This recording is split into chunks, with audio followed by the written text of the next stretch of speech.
Hello दोस्तों। हम अपनी डेली लाइफ में एक वर्ड यूज करते हैं, वो है जीनियस। जीनियस वो होता है someone who sharp, intelligent, who has ability to think and analyse, जो आउट ऑफ बॉक्स भी सोच सके। हम लोगों की जीनियस की डेफिनेशन भले ही डिफरेंट हो, लेकिन अगर मैं कहूं कि जब आप ये वर्ड जीनियस सुनते हैं तो किसकी तस्वीर आपके दिमाग में आती है, और कौन सा वो नाम है जो आपके मुंह पर आ जाता है? शायद अल्बर्ट आइंस्टाइन हो। 99% people will think about Albert Einstein.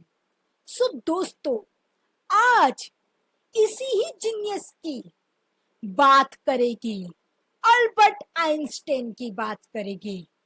हम उनकी थ्योरी और साइंटिफिक नॉलेज के बारे में जानेंगे और उनकी फिलॉसफी के बारे में जानेंगे, उनकी अजीब अजीब आदतों के बारे में जानेंगे और आखिर में पर्सनल लाइफ के बारे में जानेंगे। मे बी ऐसी चीजें जो आपको पहले पता ना हो। What actually made Albert Einstein great. तो दोस्तों, मेरे चैनल को शेयर एंड सब्सक्राइब करना मत भूलना और कमेंट भी पास करना। तो जैसे कि मैंने डिस्कस किया था कि अल्बर्ट आइंस्टाइन को जीनियस के नाम से भी जाना जाता है। It is a very important for us to know के ये बंदा आखिर था क्या, व्हाट ही एक्चुअली डिड। ऐसा उसने क्या किया साइंस की दुनिया में, और आज भी लोग उसे याद रखते हैं। तो हम लोग पहले इनकी साइंटिफिक थ्योरी के बारे में जानते हैं। E is equal mc square, quantum theory, special theory of relativity, general theory of relativity, wave practical duality, the relationship between mass and energy और मैनी अदर्स थ्योरी जो कि उन्होंने प्रपोज की थी। बट हमें जो चीजें नहीं पता है आइंस्टाइन के बारे में, वो चीजें जाने की, और इस किताब का नाम है 101 things which you don't know about Albert Einstein. इस किताब में उनकी हैबिट के बारे में बताया गया है, सेक्स लाइफ के बारे में बताया गया है, साइंस के बारे में बताया गया है, और आखिर में सीक्रेट ऑफ यूनिवर्स के बारे में बताया गया है।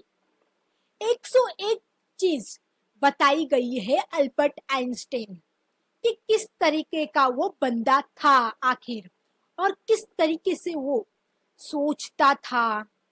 उनकी फैमिली बैकग्राउंड के बारे में बताया गया है, उनके थॉट्स के बारे में बताया गया है। 101 चीज है, लेकिन हम उनमें से 5 इंपॉर्टेंट थिंग्स के बारे में जानेंगे। इस बंदे में ऐसी कौन सी डिफरेंट चीज थी, क्या एबनॉर्मल चीज थी, सो हकीकत में उसको ग्रेट बनाते हैं ये सारी चीजें।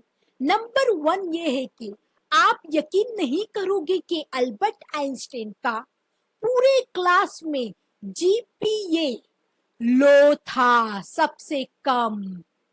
और हम लोग तो हाईएस्ट जीपीए के लिए भेड़ चाली के जैसे मर जाते हैं, रनिंग में भागते रहते हैं कि मुझे हाईएस्ट जीपीए चाहिए, और जिसका हाईएस्ट जीपीए होगा उसको अच्छी जॉब मिलेगी, वो अच्छी पोजीशन में खड़ा होगा और वो आगे निकल जाएगा, वो एक सक्सेसफुल इंसान होगा जिसका हाईएस्ट जीपीए होगा।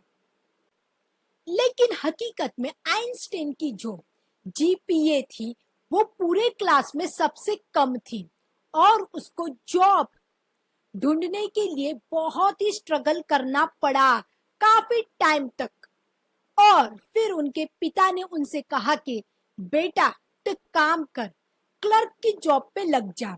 उनके पिता ने उनकी सिफारिश की या रेकमेंड किया, और जहां पर उन्होंने 1902 से लेके 1909 तक काम किया, मतलब 7 साल तक काम किया उन्होंने वहां पर एज अ क्लर्क।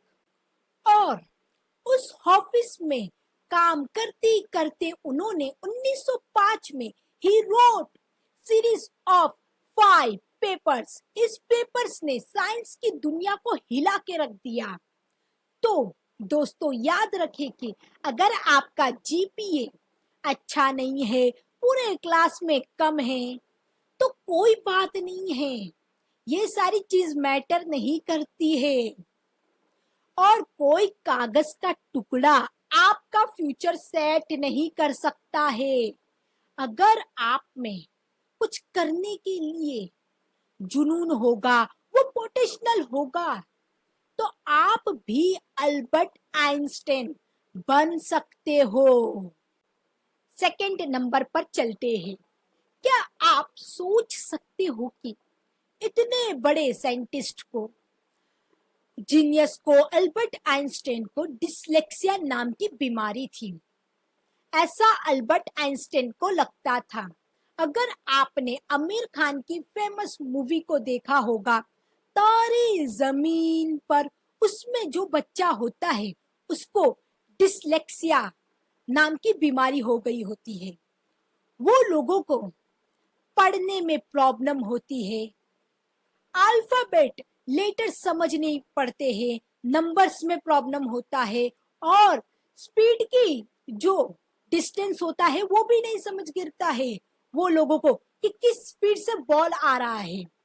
तो अल्बर्ट आइंस्टाइन को भी डिसलेक्सिया नाम की बीमारी थी। और भी बड़े बड़े साइंटिस्ट और थिंकर थे, उनको भी ये बीमारी थी, जैसे कि Leonardo da Vinci, Michael, Thomas Edison, Alexander Graham Bell, James Maxwell और लुइस पोस्टर।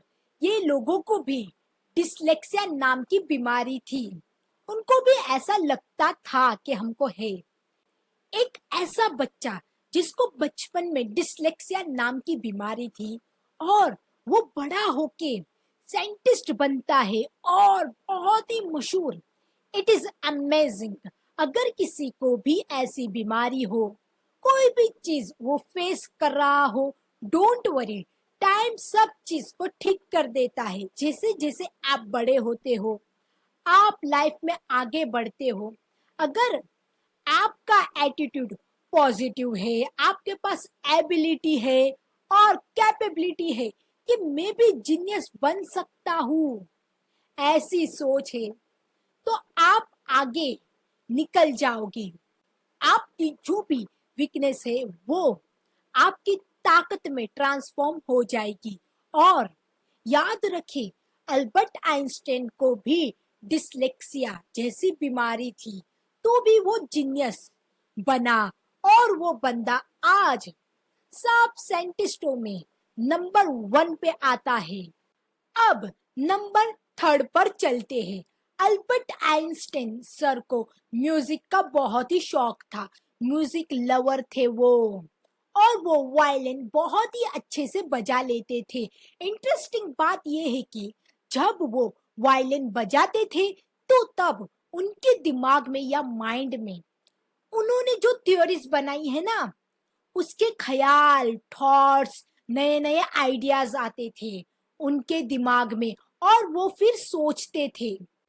अब चलते हैं नंबर 4 पे। जैसे मैंने आपको पहले ही बोला था कि अल्बर्ट आइंस्टाइन सर के पापा ने उनकी जॉब के लिए सिफारिश की थी, सेटिंग की थी, या उनको जॉब पे लगाया था।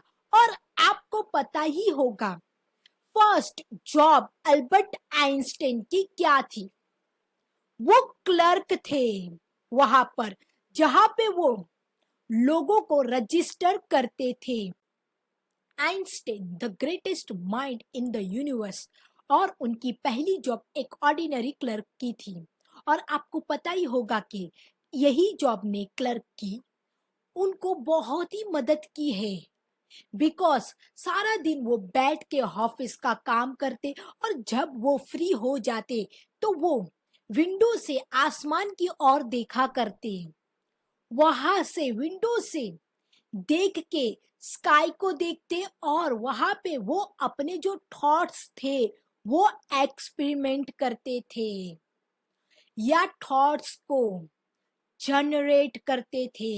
What is a thought experiment? Thought experiment ये होता है कि हकीकत में वो सारी चीजें एग्जिस्ट नहीं करती है, लेकिन ये दिमाग में वो थॉट चलता रहता है। एक बंदी के दिमाग में एक हाइपोथेटिकल सिचुएशन क्रिएट करते हैं और उसी हाइपोथेटिकल सिचुएशन से उसमें से रिजल्ट निकालते हैं या कंक्लूजन निकालते हैं। तो आप सोच सकते हो कि ये क्लर्क की जॉब ने कितनी हेल्प की है ये सारी साइंटिफिक थ्योरी बनाने में। और कोई भी काम छोटा नहीं होता है, बस आपके देखने का नजरिया होना चाहिए बेहतर। तो वो सारे दिन खिड़की की ओर देखा करते थे और वो ये भी सोचते थे कि भगवान ने ये दुनिया कैसे बनाई, ये यूनिवर्स कैसे बना और उसके राज क्या है। एक चीज मुझे बड़ी अच्छी लगी कि अल्बर्ट आइंस्टाइन सर जानना चाहते थे कि भगवान आखिर सोचते क्या है। वो भी तो सोचते होगे ना। वो मैथमेटिकली फॉर्मूला से जानना चाहते थे, लॉजिक से समझना चाहते थे कि भगवान किस तरीके से सोचते हैं। पांचवा है दोस्तों, जैसे मैंने कहा था कि अल्बर्ट आइंस्टाइन सर की सेक्स लाइफ के बारे में भी जानेंगे और ये बुक के टाइटल में भी लिखा हुआ है। और ये आइंस्टाइन की पर्सनल लाइफ है कि अल्बर्ट आइंस्टाइन सर के बहुत सारे लव अफेयर थे उसकी वाइफ के साथ भी। फिर उन्होंने डिवोर्स ले लिया, फिर से रीमैरिज किया, लेकिन उसके बाद भी उनके लव अफेयर चलते रहे, जिसमें उनकी सेक्रेटरी के साथ भी था अफेयर, उनकी कजिन के साथ भी था लव अफेयर और एक लाइब्रेरियन के साथ भी था उनका लव अफेयर। ऐसा इस किताब में लिखा गया है और ये फैक्ट है। अल्बर्ट आइंस्टाइन एक अमेजिंग बंदा है जिसके बारे में आप जितना जानोगे उतना आपको कम लगेगा। उनकी scientific theory, how he develop theory of relativity, how he develop theory of special theory, इस तरीके से उन्होंने फॉर्मूला बनाए और एटॉमिक बॉम्ब और उन्होंने किस तरीके से अपनी जिंदगी गुजारी। आइंस्टाइन और बहुत कम लोग ऐसे होते हैं जिन्होंने सेल्फ एक्चुअलाइजेशन को टच किया होता है। आइंस्टाइन बहुत हार्ड वर्कर थे और ऐसे देखा जाए तो वो एक ग्रेट थिंकर थे अभी के टाइम भी और उस टाइम में भी वो एक ग्रेट फिलोसोफर थे। उम्मीद है कि आपको ये वीडियो अच्छी लगी होगी। शेयर एंड सब्सक्राइब और कमेंट भी पास कीजिए जो चीज आपको अच्छी लगी हो।